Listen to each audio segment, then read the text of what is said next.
ولا تقولن لشيء إني فاعل ذلك غدا إلا أن يشاء الله واذكر ربك إذا نسيت وقل عسى أن يهديني ربي لأقرب من هذا رشدا.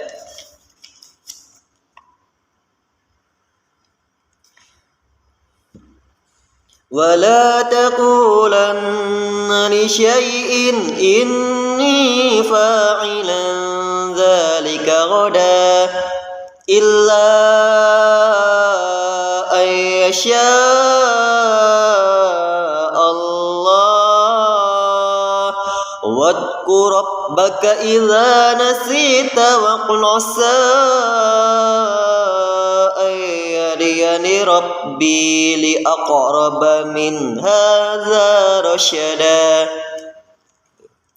Fales ya suaranya. Nah, jadi tadi ya sama-sama benar ya cara bacanya ya, cuman beda metode aja itu. Jadi ya karena beda metode jangan saling menyalahkan ya, cuma beda metode gitu, cuman beda metode gitu.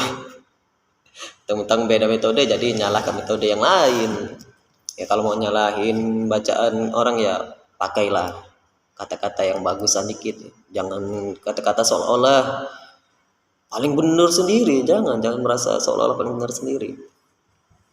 Salah tuh bacaan kamu seperti itu tuh, salah bacaan Quran kamu seperti itu. Jangan seperti itu, jangan seperti itu. Tapi ya berkatalah ya, gunakan kata-kata yang cukup baik, kata-kata yang baik. Begini nih contohnya, bacaan Quran kamu tuh salah tuh menurut metode yang saya pelajari. Nah gitu ya. Kemudian saya juga nggak tahu ya apakah ada metode yang lain yang membenarkan cara baca seperti itu. Nah ngomongnya begitu, jangan wah bacaan Quran kamu salah tuh bacaan Quran kamu, jangan gitu. Karena bacaan Quran itu bukan hanya satu metode gitu ya. Saya sempat berguru juga ya kepada ya gak usah disebutin ya namanya.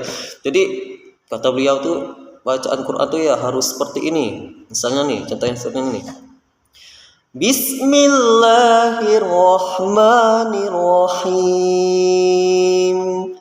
Alhamdulillahi rabbil alamin. Ar-Rahmanir-Rahim. Nah, dicontohkannya lah seperti itu ya. Jadi kita tuh harus sama seperti yang dicontohkannya tadi. Kalau tidak sama seperti yang dicontohkannya tadi ya maka salah. Contohnya saya cepatkan lebih dikit tuh bacaan yang tadi. Bismillahirrahmanirrahim. Alhamdulillahirabbil alamin. Ar-Rahmanir-Rahim. Maliki yaumiddin. Salah kata beliau itu salah kalau bacaannya lebih cepat kayak baru tadi yang betul tuh ya, kayak sebelum tadi. Insyaallah ya. Jadi saya waktu itu ya oke aja. Iya seperti itu ya. Oh iya seperti itu. Nah, jadi tibalah beberapa bulan kemudian dari saya belajar dengan beliau itu ada seseorang di masjid. Jadi saya tuh ya memperhatikan seseorang yang sedang baca Quran di dalam masjid itu. Kok orang ini ya, orang yang di dalam Quran orang yang di dalam masjid ini kok bacaan Qurannya seperti ini? Itu yang kata saya dalam hati ya.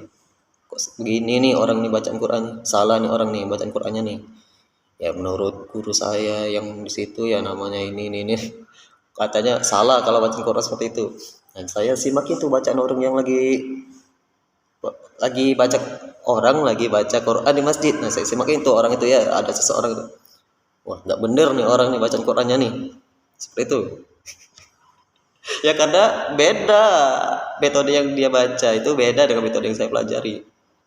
Salah nih orang, salah nggak bener nih orang nih, asal-asalan baca Quran nih, minta pujian orang nih, orang yang lagi baca Quran nih, cari perhatian orang aja nih.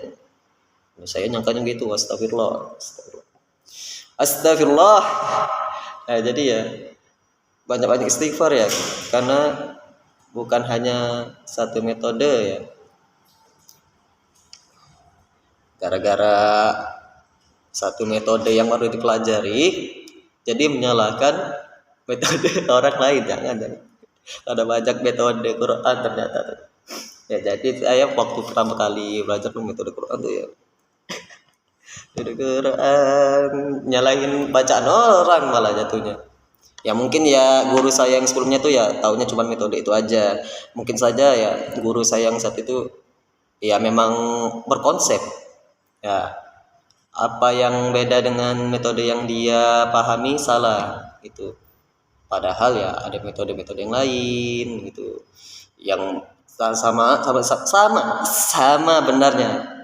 Cuman ya bacaannya aja yang lebih cepet lebih lambat gitu beda lebih cepet, ada yang lebih lambat, ada yang nyantai, ada yang cepet gitu, ada yang nyantai, ada yang baca Qurannya nyantai, ada yang lebih cepet gitu ya. Nah ada juga nih beliau pernah ngomong ke saya nih apa deh tentang bacaan surah Yasin. Nah kan di Indonesia nih ya, di Indonesia ini sering lah ya orang baca surah Yasin ya, baca surah Yasin hampir setiap hari Kamis malam Jumat ya, malah kadang malam Jumat, setiap malam Jumat hari Jumat ya. Malah ada yang setiap hari tuh baca surah Yasin.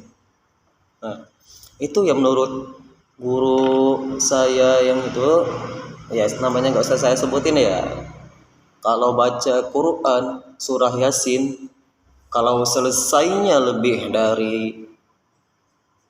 cepat dari 13 menit maka bacaan Qur'annya itu salah katanya gitu. Jadi buat baca surah Yasin itu paling cepat ya 13 menit selesainya gitu katanya. Bagaimana deh? 13 menit paling cepat itu baca surah Yasin baru selesai, itu baru bener bacaan Qur'annya itu katanya. Ya, ya mungkin beliau hanya memegang satu metode ya, hanya memahami satu metode mungkin gitu. Jadi metode yang lain disalahkan oleh beliau itu ya. Ada tuh yang baca surah Yasin dari ayat 1 sampai ayat 83 selesainya dalam waktu 5 menit pakai metode Al-Hadar. Nah metode Al-Hadar ini ya bisa dikatakan jarang juga yang bisa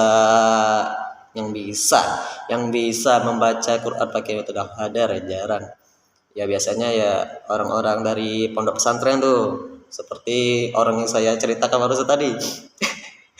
Orang yang saya sih pakai bacaannya dalam masjid pas dia lagi sendirian, wah salah nih orang baca Qurannya nih, nggak bener nih orang, nggak bener, salah, mana ini tajwidnya nggak bener, nggak ada tartilnya nggak ada, mana nih orang nih masing-masing nih asal-asalan nih masing-masing asal-asalan nih orang nih, insya Allah astagfirullah salah-salan baca Qurannya karena ya saya pahamnya satu metode ya jadi nyalahin orang.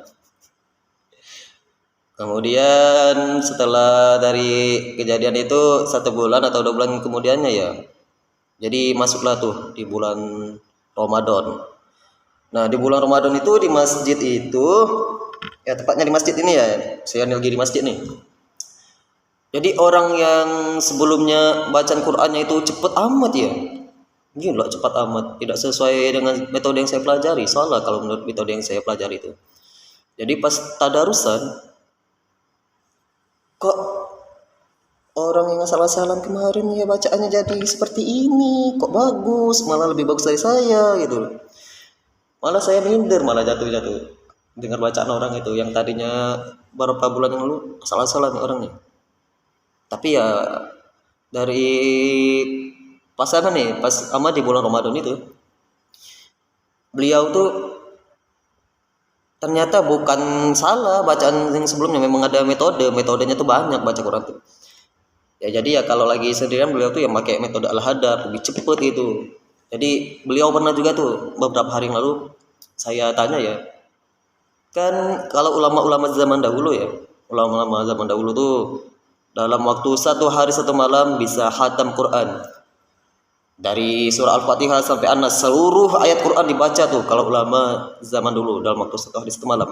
Nah, tetapi beliau ini tadi ya hanya butuh waktu 12 jam 12 jam selesai baca Quran tuh seluruh ayat, Insya Allah, karena metode tadi ya metode Al-Hadar ya gitu. Jadi jangan menyalahkan ya, salahkanlah diri sendiri karena sok pinter